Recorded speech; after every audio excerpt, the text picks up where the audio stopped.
Hello viewers, আসসালামু আলাইকুম। আপনারা দেখছেন অলবিডি টেক, সাথে আছি আমি ইব্রাহিম খলিল। আজকের টিউটোরিয়ালটির মাধ্যমে আমরা জানবো যে আপনি ডেস্কটপ আইকনগুলো অনেক সময় আমরা ডেস্কটপে যেহেতু কাজ করতে হয় অথবা ল্যাপটপে কাজ করতে হয়, আমাদের প্রয়োজনীয় ফাইলগুলা বা ডেস্কটপ আইকনগুলো আমরা একটু সরায় রাখতে হয়।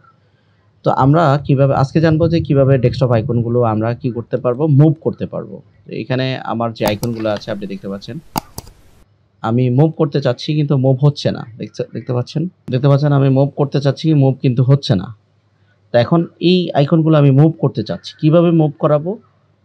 এগুলো আপনাদেরকে দেখাবো। কোনো ফাইলে আমি মুভ করতে পারছি না ডেস্কটপ আইকনগুলো। তো এগুলো মুভেবল কিভাবে করবেন? এটার জন্য আপনি মাউসের রাইট বাটন ক্লিক করবেন। ক্লিক করার পরে এখানে মাউসের রাইট বাটন ক্লিক করবেন। ক্লিক করার পরে ভিউ অপশনে ক্লিক করবেন। এখানে অটো অ্যারেঞ্জ আইকন এই অপশনটি উঠিয়ে দিবেন। এটাতে টিক মার্ক উঠিয়ে দিবেন। আবার চেক করবেন।